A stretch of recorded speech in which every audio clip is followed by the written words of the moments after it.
Good morning friends. आज की class में हम RSCIT का जो अपकमिंग एग्ज़ाम है उसकी प्रिपरेशन करेंगे। अपकमिंग एग्ज़ाम की प्रिपरेशन बहुत से बच्चों की रह गई होगी क्योंकि लॉकडाउन के चलते क्लासेस सही तरीके से लग नहीं पाई हैं, बच्चों की तैयारी उतनी अच्छी नहीं हुई है।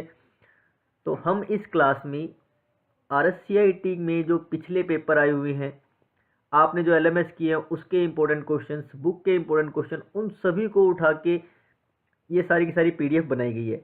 इस PDF में आपको सभी इंपॉर्टेंट क्वेश्चंस मिल जाएंगे। अगर आप इस PDF के सभी क्वेश्चन, इसमें 258 क्वेश्चन है लगभग, वो सभी क्वेश्चन अच्छे से याद कर लेते हो तो आप RSCIT के एग्ज़ाम में आसानी के साथ पास हो सकते हो। बस आपको ये PDF अच्छे से याद करनी है। हम इस क्लास में सभी क्वेश्चन एक साथ नहीं करेंगे, सभी क्वेश्चंस के लिए हम 2 या 3 क्लास बनाएंगे। उन सभी क्लासेस के अंदर हम सारे क्वेश्चंस करेंगे। मैं आपको क्वेश्चंस जो कराऊंगा साथ में उसके बारे में भी बताऊंगा, थोड़ा बहुत आपको डिटेल बता दी जाएगी। तो हम पहली क्लास के पहले क्वेश्चन पे चलते हैं। हमारा पहला क्वेश्चन है, निम्न में से कौन सा एक एप्लीकेशन सॉफ्टवेयर नहीं है? तो एप्लीकेशन सॉफ्टवेयर नहीं है, इसमें सीधा हमने आंसर लिखा है विंडोज 7। देखिए, विंडोज 7 कोई एप्लीकेशन सॉफ्टवेयर नहीं होता, ये सिस्टम सॉफ्टवेयर होता है जो कि कंप्यूटर को चलाने का काम करता है। जैसा कि हम सब जानते हैं, कंप्यूटर में 2 प्रकार के सॉफ्टवेयर होते हैं, एक होते हैं एप्लीकेशन सॉफ्टवेयर, एक होते हैं सिस्टम सॉफ्टवेयर। सिस्टम सॉफ्टवेयर वो होते हैं जिससे हमारा कंप्यूटर चलता है और उसके बिना हमारे कंप्यूटर में कोई भी वर्किंग नहीं होती, जो कि ज़रूरी होते हैं। जैसे कि Windows 7, window 8, window 10, Vista, XP, Linux, Unix, ये सारे ऑपरेटिंग सिस्टम है जो कंप्यूटर को चलाते हैं। जबकि एप्लीकेशन सॉफ्टवेयर में MS word, excel, power point जो किसी विशेष कार्य के लिए यूज किए जाते हैं, वो सभी हमारे एप्लीकेशन सॉफ्टवेयर की कैटेगरी में आते हैं। सेकंड क्वेश्चन है, निम्नलिखित में से कौन सा कंप्यूटर हार्डवेयर को चलाता है और अन्य सॉफ्टवेयर को चलाने के लिए एक मंच के रूप में कार्य करता है? Operating system. तो ऑपरेटिंग सिस्टम या सिस्टम सॉफ्टवेयर ऐसा सॉफ्टवेयर है जो कि अन्य जितने भी सॉफ्टवेयर है उनको चलाता है। अगर ऑपरेटिंग सिस्टम या सिस्टम सॉफ्टवेयर नहीं होगा तो हमारा कोई भी काम नहीं चलेगा। जैसे विंडोज 7 जो हमने ऊपर किया है वो भी एक ऑपरेटिंग सिस्टम है और सिस्टम सॉफ्टवेयर की कैटेगरी में आता है। आउटपुट डिवाइस का उदाहरण क्या है? प्लॉटर। देखिए, मॉनिटर, प्रिंटर, प्लॉटर, स्पीकर, ये सब आउटपुट डिवाइस है जो रिजल्ट देते हैं। Keyboard, mouse, scanner, joystick, light pen, ये सारी इनपुट डिवाइस हो सकती हैं। इनमें से कौन सी कंप्यूटर सिस्टम की एक सीमा है? सीमा का मतलब उसकी डिसएडवांटेज, आप कह सकते हो कि ड्रॉबैक है कंप्यूटर में जो काम नहीं हो सकता। तो लेक ऑफ इंटेलिजेंसी। कंप्यूटर का IQ 0 होता है। वैसे ये क्वेश्चन भी कई बार होगा, कंप्यूटर का IQ लेवल क्या है? कंप्यूटर का IQ लेवल 0 होता है, इंटेलिजेंसी उसमें नहीं होती, तो यही उसकी एक कमी भी है। निम्नलिखित में से कौन सा एक सिस्टम सॉफ्टवेयर है? वापस वही क्वेश्चन आ गया, विंडोज 7। मेन फ्रेम कंप्यूटर बहुत सस्ते होते हैं, इस कथन को निम्न में से विकल्प चुनिए। देखिए, मेन फ्रेम कंप्यूटर है बहुत सस्ते होते हैं, ये नहीं होता।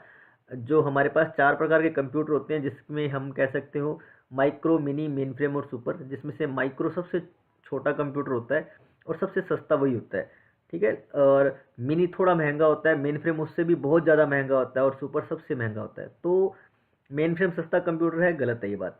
मेन फ्रेम एक महंगा कंप्यूटर होता है।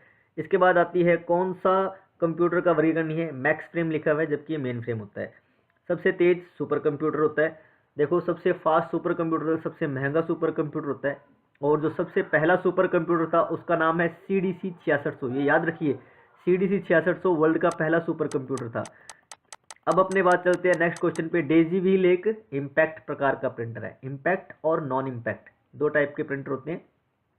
तो डेजी व्हील है, ये इम्पैक्ट प्रिंटर है, जो कि डेजी व्हील एक फ्लावर होता है, फ्लावर की तरह ये प्रिंटर बना होता है जिसमें चारों तरफ से पिन्स लगी होती हैं और ये एक क्या कहते हैं, पेपर पे स्ट्राइक करके इम्पैक्ट डालते हैं, प्रभाव डालते हैं और अक्षर को छापते हैं, इसीलिए इसे इम्पैक्ट प्रिंटर कहते हैं। नेक्स्ट है, इनमें से कौन सी मेमोरी प्रति सेकंड कई बार रिफ्रेश होती है? Dynamic RAM.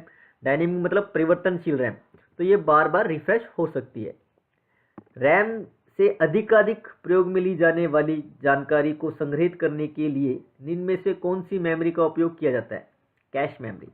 देखिए, कैश मेमोरी एक ऐसी मेमोरी है जो कि क्या है कि आपके डाटा को कंप्यूटर में स्टोर रखती है और ये जो रैम का काम है उसको कम कर देती है। ये फास्ट मेमोरी होती है, CPU की मेमोरी होती है। अगर आपके कंप्यूटर में कैश मेमोरी है तो आपका कंप्यूटर थोड़ा फास्ट चलेगा और ऐसी में ऐसा डाटा जो बार बार यूज हो रहा है वो कैश मेमोरी में रखा जाता है। पहले वो डाटा रैम में रखा जाता था, जब से कैश मेमोरी आई है तो रैम का काम थोड़ा कम हो गया है, तो कैश मेमोरी वो मैक्सिमम यूज किए जाने वाले डाटा को अपने पास स्टोर करके रख लेती है और कंप्यूटर की स्पीड को इंक्रीज कराती है। एक ऑप्टिकल इनपुट डिवाइस जो कागज पर पेंसिल द्वारा लिखी जानकारी को स्कैन करता है, ओएमआर।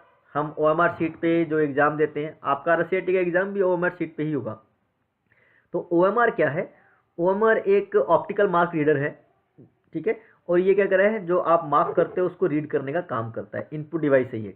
इनमें से कौन सी मेमोरी अस्थिर है, यानी वोलेटाइल? रैम अस्थिर है, ठीक है। रैम क्या है? जैसे ही आप कंप्यूटर ऑफ करते हो रैम का डाटा इरेज हो जाता है, और डायनेमिक रैम का डाटा अपने आप रिफ्रेश करने पे ही इरेज हो जाता है।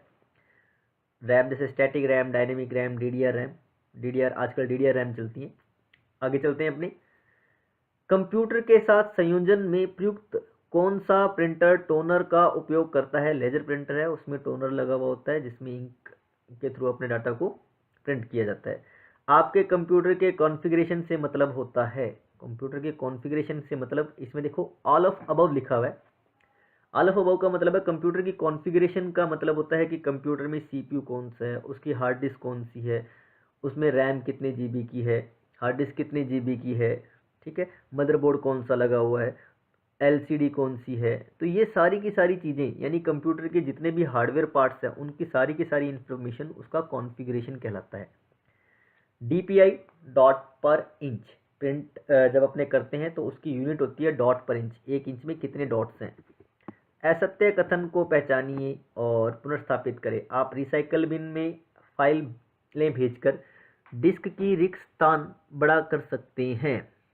देखिए ये क्या है, असत्य कथन ये है कि रिसाइकल बिन में फाइलें भेजकर डिस्क का रिक्त स्थान बड़ा कर सकते हैं, ये एक गलत कथन है। सबसे पहले अपने जानते हैं कि रिसाइकल बिन होता क्या है। असत्य कथन ये इसलिए है, आप जब भी कोई चीज़, कोई डाटा डिलीट करते हो तो वो डाटा रिसाइकल बिन में चला जाता है, लेकिन वो रहता आपकी हार्ड डिस्क में ही है, आपकी डिस्क में ही है। तो उससे आपका डिस्क का स्थान खाली नहीं हुआ है, वो डाटा उठ के रिसाइकल बिन में चला गया है। यस, जब आप रिसाइकल बिन से डाटा डिलीट कर दोगे तो आपकी हार्ड डिस्क से वो डाटा परमानेंट हट जाएगा, तब आपके जो डाटा है वो, या आपकी हार्ड डिस्क का उसका स्थान फ्री हो जाता है। तो रिसाइकल बिन में जो फाइलें भेजी जाती है, जो डिलीट करके फाइलें भेजी जाती है, उससे हमारी हार्ड डिस्क का स्पेस फ्री नहीं होता, स्थान बड़ा नहीं होता है, रिक्त स्थान। उससे केवल क्या है कि डाटा की लोकेशन चेंज होगी, वो आपकी डी ड्राइव से आपके रिसाइकल बिन वाली लोकेशन में चला गया है। तो रिसाइकल बिन से जब आप डिलीट कर दोगे तब रिक्त स्थान ज़्यादा बन जाएगा और आपका डाटा आपकी हार्ड डिस्क से हट जाएगा।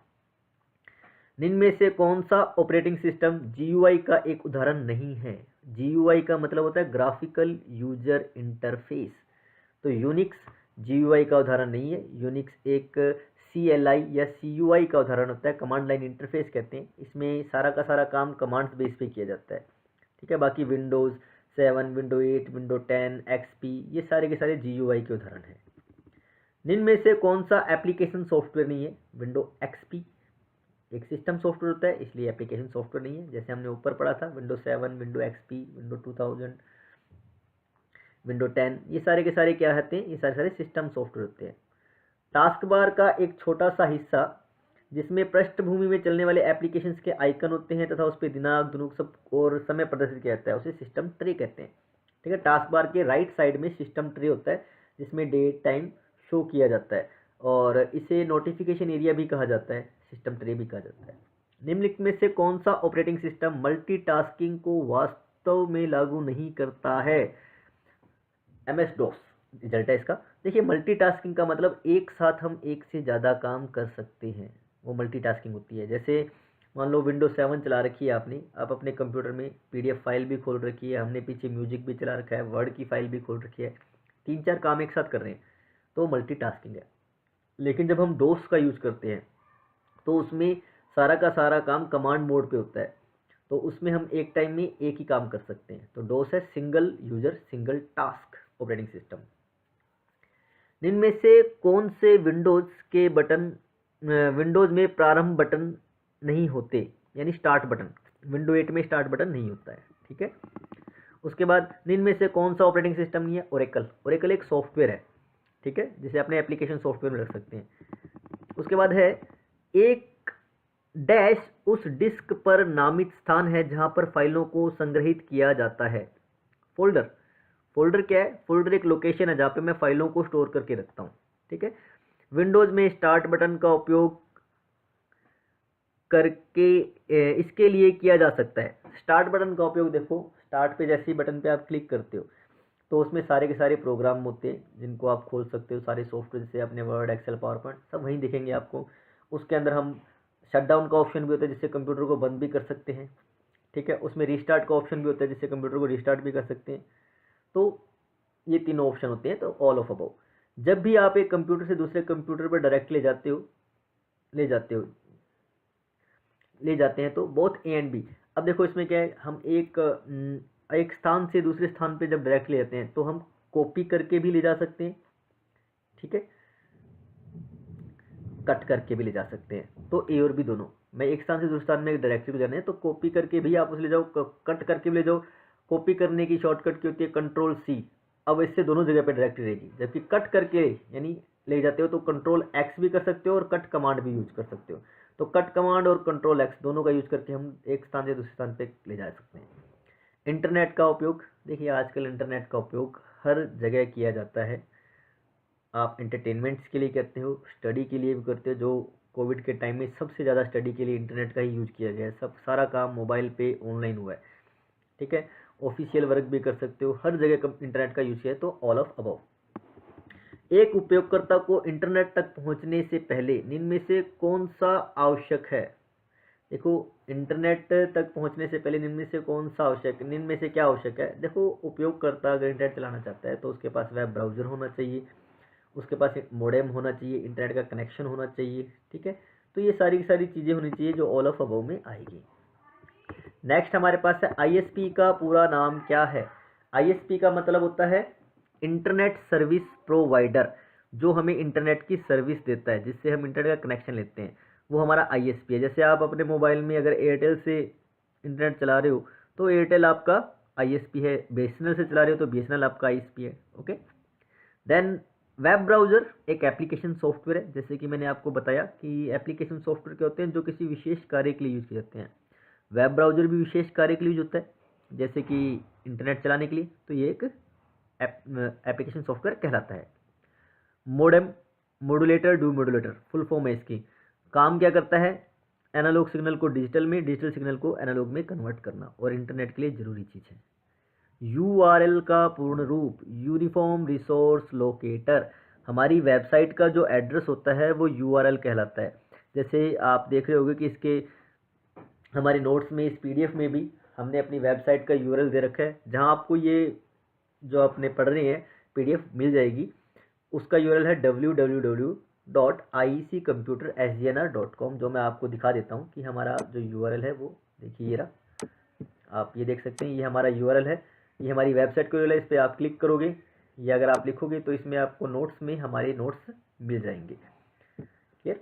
तो यूनिफॉर्म रिसोर्स लोकेटर यूआरएल की फुल फॉर्म होती है, वेबसाइट का पता होता है www वर्ल्ड वाइड वेब। इनमें से कौन सा एक ईमेल क्लाइंट है। जीमेल एक ईमेल क्लाइंट है, क्योंकि ये ईमेल देने की फैसिलिटी देता है, इससे हम ईमेल कर सकते हैं। गूगल एक वेब ब्राउज़र है, गूगल क्रोम एक वेब ब्राउज़र है, गूगल एक वेबसाइट है, इस तरीके से, ठीक है। तो नेक्स्ट दे रखा है, इनमें से सर्च इंजन का उदाहरण है गूगल। इसके अलावा और कौन कौन से सर्च इंजन होते हैं, गूगल हो गया, याहू हो गया, बिंग हो गया, खोज इंडिया का जो है खोज.com हो गया, ठीक है। और अगर मैं ऊपर वापस 34 नंबर क्वेश्चन में चलता हूँ तो ईमेल क्लाइंट की बात करता हूँ। ईमेल क्लाइंट, तो ईमेल क्लाइंट जीमेल बता रखा है, जीमेल के बाद याहू मेल भी होता है, रेडिफ मेल भी होता है, ठीक है। नेक्स्ट 36 पे आते हैं, डीएनएस। डीएनएस का पूर्ण रूप है डोमेन नेम सिस्टम, ठीक है। डीएनएस क्या होता है, डोमेन नेम सिस्टम होता है, जो हमारी वेबसाइट का नाम होता है उसके लिए सेटिंग की जाती है। तो ये हमारे पास कुछ क्वेश्चंस थे। इसके बाद हमारे पास नेक्स्ट है पीएमजेडीवाई, प्रधानमंत्री जनधन योजना। खाते को खोलते समय न्यूनतम राशि क्या होगी। आवश्यक है 0, ठीक है। तो 0 पर ये जनधन योजना का खाता खुल जाता है, दे रखा है इसमें। इनमें से कौन सा ऑनलाइन बैंकिंग का एक फ़ायदा नहीं है। ऑनलाइन बैंकिंग का फ़ायदा क्या नहीं होता, उपयोग करने के लिए एक इंटरनेट कनेक्शन की आवश्यकता होती है। ऑनलाइन बैंकिंग का फ़ायदा नहीं है ये नुकसान है, क्योंकि इसके लिए हमें क्या चाहिए, एक इंटरनेट चाहिए। इंटरनेट होगा तभी हम ऑनलाइन बैंकिंग कर सकेंगे। नेक्स्ट पे चलते हैं, इनमें से कौन सा एक क्रेडिट कार्ड की विशेषता नहीं है। क्रेडिट कार्ड खरीदे और एक साथ भुगतान करें। देखिए, क्रेडिट कार्ड का मतलब क्या होता है। क्रेडिट कार्ड का मतलब हम बैंक हमें क्रेडिट कार्ड हमारी सैलरी बेस पे या हमारे जो ट्रांजैक्शन है, पैसे जितने आप उसमें डलवाते हो उसके हिसाब से देता है। उसकी एक लिमिट होती है, आप उससे क्या बैंक से हाथों हाथ लोन ले सकते हो जो आपको बाद में भुगतान करना पड़ता है। तो ये इसकी विशेषता नहीं है। OTP one time password. निम्न में से भामाशाह योजना के संबंध में कौन सा कथन नहीं है? आधार कार्ड अनिवार्य है। ठीक है, तो देखो उसने कौन सा कथन नहीं है, आधार कार्ड अनिवार्य है। भामाशाह योजना के संबंध में कौन सा कथन नहीं है, आधार कार्ड अनिवार्य है। तो भामाशाह को योजना के लिए आधार कार्ड अनिवार्य नहीं है, आप अलग से बना सकते हो। यूपीआई में पुश टेक्नोलॉजी का उपयोग कब किया जाता है? यूपीआई में पुश करते हैं जब हम किसी को पैसे भेजने तो हम पुश करेंगे, ठीक है, पैसे भेजने के लिए। एसबीआई बड़ी क्या है? Mobile wallet. एसबीआई बैंक ने, स्टेट बैंक ऑफ इंडिया ने अपना एक मोबाइल वॉलेट है, जैसे पेटीएम फूटीएम है, उसी तरीके से एसबीआई का है एसबीआई बड़ी। नेक्स्ट है, निम्न में से कौन सा मोबाइल वॉलेट का उदाहरण नहीं है? क्रेडिट कार्ड उदाहरण नहीं है, बाकी सारे जैसे पेटीएम, फोन पे, गूगल पे, ये सारे मोबाइल वॉलेट हैं। रुपे कार्ड क्या है? रुपे डेबिट कार्ड क्या है? रुपे डेबिट कार्ड है। इसमें रुपे डेबिट कार्ड को उपरोक्त सभी दे रखा है। इसके ऑप्शंस में क्या है कि जैसे रुपे है, रुपे इंडिया का एक खुद का स्टार्ट किया गया एक डेबिट कार्ड है जो कि आप क्या कह सकते हो ऑनलाइन ट्रांजैक्शन के लिए यूज कर सकते हो। बाकी इसके ऑप्शंस होंगे इसमें। निम्न में से कौन से लाभ PMJDY से जुड़े हैं? प्रधानमंत्री जनधन योजना जीरो बैलेंस पे खुल सकती है, ठीक है। इसमें आपके अकाउंट में जो सरकार के थ्रू सब्सिडी आती है, पैसे आते हैं, वो सारे इसी अकाउंट में आते हैं, तो ये सारे लाभ इसी के हैं। देखिए एक चीज़ ध्यान रखिएगा, जब भी कोई क्वेश्चन आता है जिसमें उपरोक्त सभी लिखा हुआ होता है लाभ का इस हिसाब से, तो उसमें 90% उपरोक्त सभी ही होता है। अगर आपको कहीं पे ना पता चले कि भी इसका रिजल्ट क्या होना चाहिए, तो आप उपरोक्त सभी भर दीजिए। उपरोक्त सभी जब आप भरोगे तो 90% चांस है कि आपका रिजल्ट सही रहेगा। 90% चांस इस चीज़ के होते हैं। नेक्स्ट पे चलते हैं, निम्न में से कौन सा ई कॉमर्स वेबसाइट का उदाहरण है? फ्लिपकार्ट के अलावा और कौन कौन से होते हैं? फ्लिपकार्ट के अलावा आपने अमेजोन हो गया, मंत्रा हो गया, ये सारी की सारी क्या है? ये सारी की सारी ई कॉमर्स वेबसाइट्स है जहाँ से आप खरीद सकते हो। ई कॉमर्स मतलब शॉपिंग की जा सकती है। कुछ बेचने और खरीदने के लिए इस्तेमाल की जाने वाली वेबसाइट की श्रेणी में आती है ई कॉमर्स वेबसाइट। नॉर्मल सी बात है, ठीक है। इनमें से राज्य सरकार द्वारा चलित देखिए ये क्वेश्चन भी इंपॉर्टेंट है। राज्य सरकार द्वारा जो संचालित है ई कॉमर्स वेबसाइट जो राजस्थान सरकार ने चलाई है वो है ई बाजार, ठीक है। माइक्रो ब्लॉगिंग का निम्न में से कौन सा एक उदाहरण है? ट्विटर माइक्रो ब्लॉगिंग होता है जिसमें सिर्फ छोटे से ही आपके पास एक पर्टिकुलर अल्फ़ाबेट्स होते हैं, उसी के अंदर आप अपने मैटर लिख सकते हो, ज़्यादा बड़ा मैटर नहीं लिख सकते। स्टोरीज राइटिंग नहीं इसमें होती, तो माइक्रो ब्लॉगिंग कहते हैं इसमें छोटी छोटी स्टोरी लिखना, ठीक है। और ऑनलाइन शॉपिंग किस प्रकार से लेन देन है? B2B, B2C business to customer. देखो B2C business to customer, B2B business to business, C2C customer to customer, ठीक है। तो ये जो है ऑनलाइन शॉपिंग है, बिजनेसमैन कस्टमर को सेल करते हैं। MOOC का पूरा रूप क्या है? ये क्वेश्चन कई बार आया हुआ है। मैसिव ऑनलाइन ओपन कोर्स, ये ऑनलाइन कोर्स है, इसकी फुल फॉर्म याद रखिएगा। फेसबुक एक सोशल नेटवर्किंग वेबसाइट है, सब जानते हैं, सब यूज करते हैं उसको। जॉब सर्च वेबसाइट का एक उदाहरण है नौकरी.com की हेल्प से अपने जॉब सर्च कर सकते हैं, ठीक है। और राजस्थान सरकार द्वारा लॉन्च किया गया क्लाउड बेस्ड स्टोरेज है राज ई वॉलेट। देखिए क्लाउड बेस्ड स्टोरेज का मतलब हम ऑनलाइन जब डाटा को स्टोर करके रखते हैं ना, तो वो हमारा क्लाउड बेस्ड स्टोरेज कहलाता है। राज ई वॉलेट एक ऑनलाइन स्टोरेज है जहाँ पे डाटा को स्टोर किया जा सकता है। क्लाउड स्टोरेज प्लेटफॉर्म का उदाहरण है। क्लाउड स्टोरेज देखो अब इसमें उपरोक्त सभी है। AWS अमेजॉन वेब सर्विस है जो, इसका उदाहरण है गूगल ड्राइव, ठीक है। और वन ड्राइव, ड्रॉप बॉक्स, ये सारे के सारे क्या हैं? क्लाउड स्टोरेज के उदाहरण हैं जहाँ पे डाटा ऑनलाइन स्टोर होता है। निम्न में से कौन सा राजस्थान संपर्क का चरण नहीं है? ये सिक्योनाइजेशन, ये क्या है? राजस्थान संपर्क ऐप के अंदर नहीं होता। सामान्य बीमारी के तहत BSBY के तहत बीमा राशि है, ये 4000 बीमा राशि मिलती है इसके अंदर। और बेरोजगारों को पंजीकरण करने के लिए BRSY ऋण राशि के तहत किए जाने वाली ब्याज दर है 4%।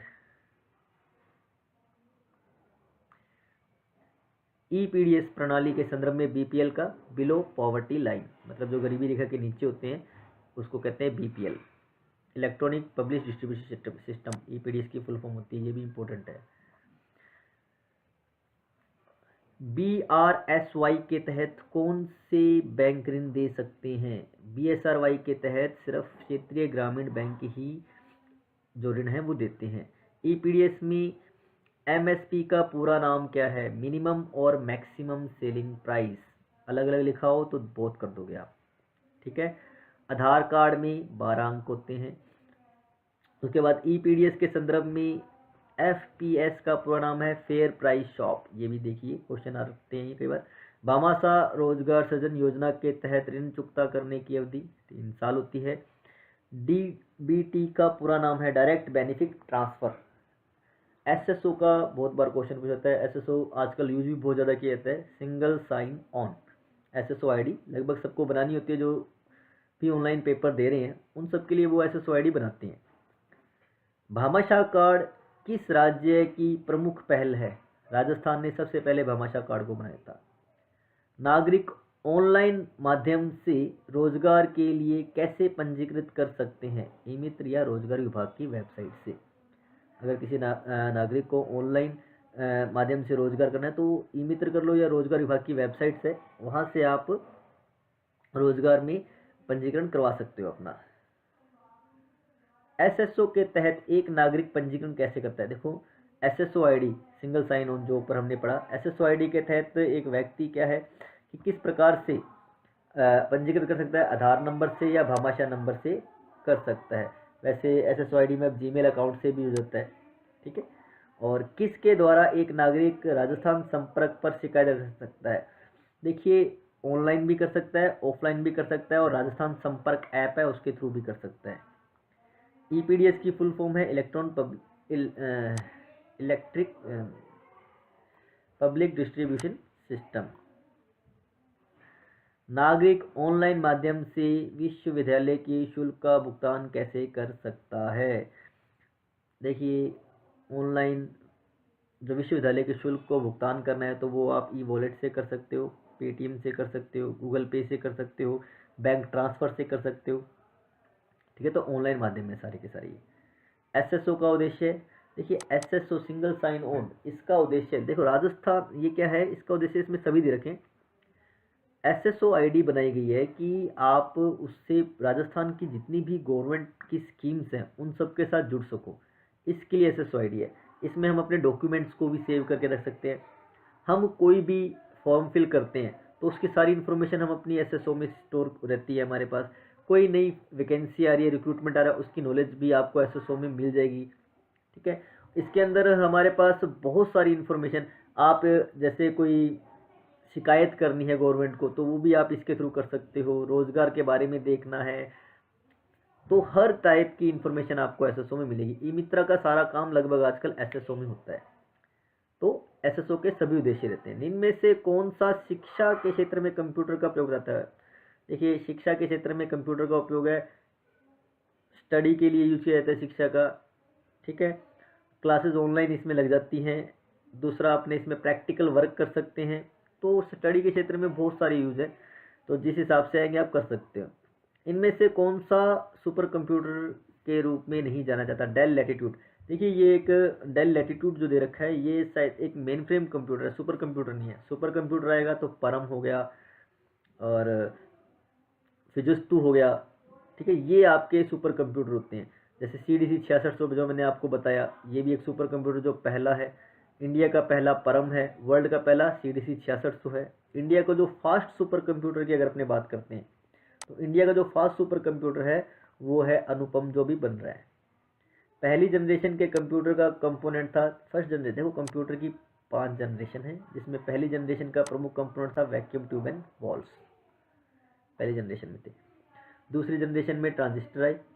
तीसरी जनरेशन के अंदर हमारे पास IC आया। चौथी जनरेशन में माइक्रो प्रोसेसर आया, ठीक है। तो ये हमारे पास क्या है, जनरेशन के मुख्य कंपोनेंट पूछे जाते हैं। तो पहली और दूसरी के ज़्यादा पूछे जाते हैं। तो पहली जनरेशन में वैक्यूम ट्यूब एंड वॉल्व्स थी, दूसरे में ट्रांजिस्टर था, तीसरा पूछे तो इंटीग्रेटेड सर्किट आईसी था, और चौथी जनरेशन के अंदर हमारे पास जो चीज़ आई थी वो थी माइक्रो प्रोसेसर। ये ड्राइंग के हिसाब से माइंड फ्रेम कंप्यूटर है, ठीक है, खाली स्थान दे रखे हैं, माइक्रो, मिनी, मेन फ्रेम और सुपर 4 होते हैं, तो वो दे रखा है। निम्न में से कौन सा सॉफ्टवेयर के दो प्रकार है, सिस्टम और एप्लीकेशन, ऊपर पढ़ लिया हमने। कंप्यूटर घर में निम्न में से कौन सी प्रयोजन, सभी घर में एंटरटेनमेंट के लिए, स्टडी के लिए, हर चीज़ के लिए घर पे यूज कर सकते हो आप, उसमें बहुत सी चीज़ें होती है इसमें। प्रिंटर आउटपुट डिवाइस का उदाहरण होता है। इनमें से कौन सा कंप्यूटर डाटा भंडारण क्षमता प्रोसेसिंग के मामले में सबसे शक्तिशाली है, सुपर कंप्यूटर, सबसे फास्ट सबसे शक्तिशाली कंप्यूटर होता है सुपर कंप्यूटर। दिए गए चित्र के क्रम को खाली स्थान भरें, डिजिटल कंप्यूटर। देखो कंप्यूटर में वर्किंग के हिसाब से एनालॉग, डिजिटल और हाइब्रिड 3 प्रकार के होते हैं, तो इसमें डिजिटल को खाली छोड़ा हुआ है, तो डिजिटल कंप्यूटर हम ऐसे लिखेंगे। दिए गए चित्र में डिवाइस की श्रेणी में आउटपुट डिवाइसेस है। देखो आउटपुट डिवाइसेस की श्रेणियाँ दे रखी होगी इसके अंदर, जिसके अंदर हमारे पास क्या है, प्रिंटर, मॉनिटर, स्पीकर, प्रोजेक्टर रखते हैं। ड्राइंग दे रखी है, रोम है, हार्ड ड्राइव, ये सिर्फ ड्राइंग के हिसाब से दे रखा है। हार्ड ड्राइव दे रखा है। हार्ड ड्राइव का यूज किया जाता है डाटा भंडारण के लिए, जैसे pen drive, CD, hard disk, ये सारी की सारी क्या है, भंडारण क्षमता के लिए यूज की जाती है। डीवीडी, सीडी, डीवीडी मतलब डिजिटल वर्सेटाइल डिस्क, ये ड्राइंग दे रखी है, आपको ड्राइंग से इसको देखना पड़ेगा। तो सीडी और डीवीडी दो चीज़ें होती है। सीडी मतलब कॉम्पैक्ट डिस्क जो कम डाटा स्टोर करती है, डीवीडी मतलब डिजिटल वर्सेटाइल डिस्क जो ज़्यादा डाटा स्टोर कर सकती है, लगभग 4.5 GB तक।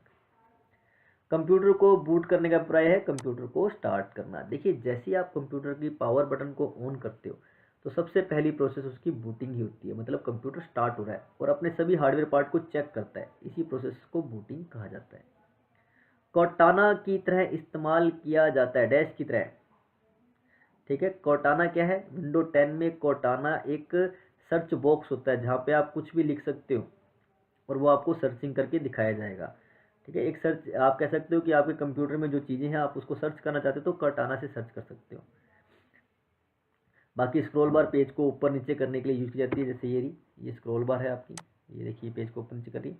आज की क्लास में हम ये 92 क्वेश्चन ही करेंगे, ठीक है। और नेक्स्ट क्लास में हम जो 2 दिन बाद आपको दी जाएगी उस क्लास में हम आगे के क्वेश्चंस करेंगे।